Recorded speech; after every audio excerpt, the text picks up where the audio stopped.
Karma is a dish best served cold. I do believe, for whatever reason, that the evil demons of society, the parasites within our society, they do get their comeuppance sooner or later. If not even this lifetime, another lifetime. So Peter Mandelson is becoming clear, and it was already clear to begin with, but it's becoming more, the spotlight is on Peter Mandelson and his crimes and his connections with Epstein long after the conviction. Furthermore, the fact that he was very much in a position of power and exploited his position, sharing sensitive government materials with Epstein. Now, this is not a person who is, cares about the country Britain. This is a man who only cares about himself and, even his own ethnicity, I believe. This is unfortunately, there's a strong correlation between these billionaires who are exploitative of, obviously, the working class, but also exploitative of women and children, as well as unfortunately supporting the Zionist entity, because there is something about power that is being that it needs to be addressed here, that an exploitation of vulnerable people. Peter Mandelson is one of these people, I believe, to a huge degree. This is a man who set out to destroy the leadership of Corbyn and therefore not have any kind of left-wing progressive movement. And this is due to complete spite of leftist values, complete spite and kind of a disdain for the working class. And of course, as a result of Peter Mandelson's efforts, Corbyn was not able to retain the leadership of Labour and was basically lost the general election of 2017. And and it is because of the New Labour.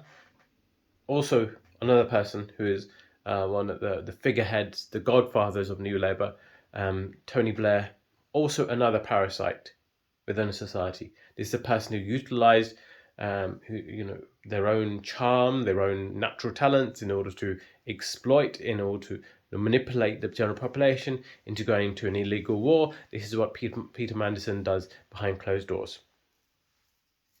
But despite his complete disdain for Corbyn and the working class, Corbyn did have the last laugh, because whilst Peter Mandelson was literally caught with his pants around his ankles and has lost his lordship, and I really hope, I pray that there is a proper criminal investigation into the wrongdoings of Peter Mandelson. Corbyn stood at the House of Commons and he gave this speech, which I'm going to share a clip of with you guys. It's really important to realise that Corbyn has always been on the right side of history, and these demons, these parasites within society, who obviously have had things go their way, they don't necessarily are the ones laughing in the end.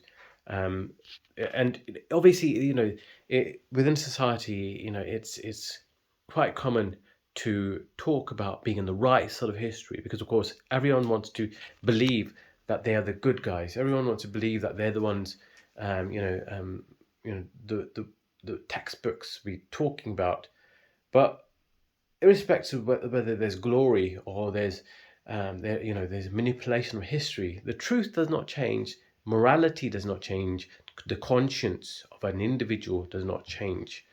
We are human beings. We have the potential to have and bring light onto this planet, and to really look after our planet, look after the vulnerable people within society, and look after the precious resources and the ecosystem, the animals, endangered animals, and have a kind of greater community.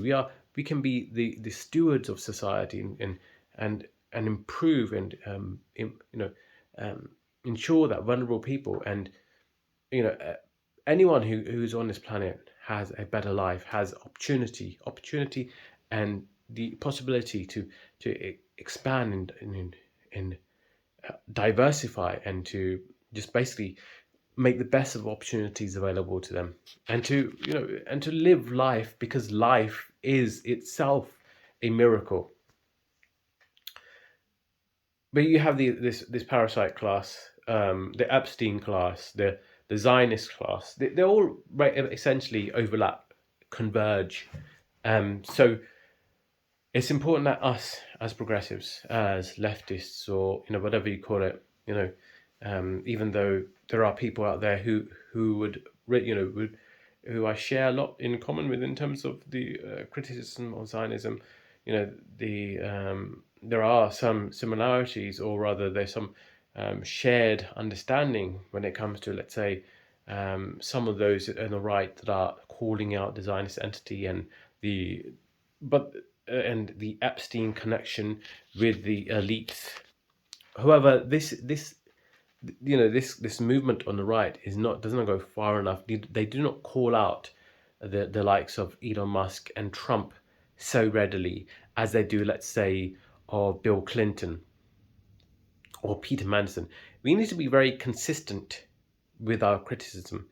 If Trump, is is somebody you have to consider in a sincere light, you have to also be consistent with how you treat him.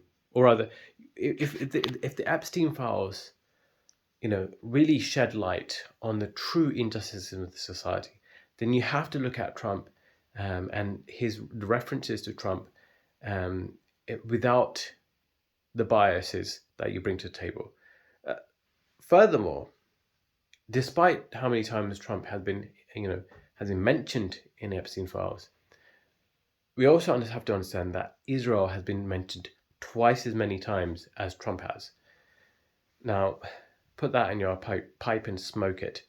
It just goes to show the deep corruption, the immoral degradation, and the pure insanity that has been brought forward and forth by this, by the revelations, and then it's become more crystal clear the evils that are done in the name of power, of self-interest, at the expense of the working class. But anyways, hope you enjoyed this video. Please like, comment, and subscribe. Also, watch this video of Corbyn just laying the facts out and getting essentially last laugh against Peter Mandelson.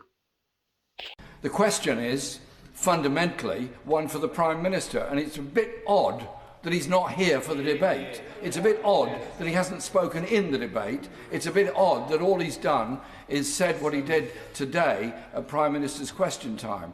I cannot believe that when he was about to appoint Peter Mandelson as the ambassador to Washington, he wasn't made fully aware of all of Peter Mandelson's record. He would have known the number of times Peter Mandelson was forced to resign, even from the Tony Blair government, because of his behaviour. He would have known all of that. He would have known Mandelson's record as an EU commissioner. He would have known Mandelson's record of an interesting relationship with global dealers in minerals and many other things. He would have known all of that, and yet he still went ahead, apparently despite Foreign Office and other advice, to appoint Mandelson as the ambassador to Washington. What a shame, what a disgrace, and what an appalling appointment to make. And we still don't even know if Mandelson is still being paid by the Foreign Office for that. And so I think today we've got to be very stern and very clear about this. There needs to be the fullest possible inquiry into all of this. Parliament is not competent to undertake this inquiry. The Cabinet Secretary is not competent. The civil service machine is not competent. because they've all been ensnared into this gilded, friendly web of Mandelson, the business contacts, the political contacts, the social contacts, under which favours were done, contracts apparently awarded, this ghastly company Palantir trying to get hold of our National Health Service, apparently at the behest of Mandelson and others. None of us here are competent to have that inquiry. That's why I intervened, and I thank those members that did give way earlier on how the inquiry should be conducted. I think it has to be on the basis of something judicially led, independent, and for the most part in the public eye. The member for Leeds East made a wonderful and very, very powerful speech, and I thank him for the reference he made to what Mandelson said and did about me when I was leader of the opposition and leader of the Labour Party. I can just confirm to the House, under my leadership, Mandelson had no role, no influence and no part to play, because I do not trust the man, I do not believe the man, and we need to make that very, very clear, because his role in British politics has been basically malign, undermining and essentially a very corrupting influence altogether.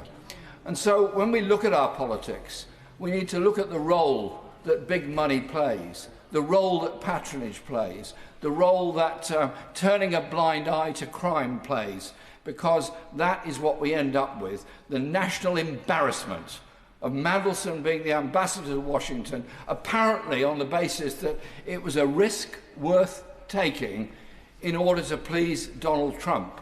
Epstein was very, very powerful and very, very wealthy. And there are lots of people all around the world that were dragged into this ghastly web based on dishonesty, based on lies, based on corruption and based on patronage. It's up to us as MPs, to fess up to what's happened and make sure there is a genuinely open, independent inquiry into all of this, and we look ourselves in the mirror about the standards of democracy we have in our society. Let's have the open public inquiry that's necessary. Let's have the understanding that we are going to turn the page on the era of patronage, of the close relationship between commercial pressure groups and lobbying in the Lords and here and all around the media in our society, and really strive to build that open, fair, democratic society that we should all believe in. Those that suffered in order to gain universal suffrage and democracy didn't do that so we could develop a corrupt political system. They did it because they wanted an open, democratic, accountable system that worked for the benefit of the poorest in our society as well as everybody else. So let's pass that motion today. No deals, pass the motion, inquire with real seriousness into the horror show that we've heard about.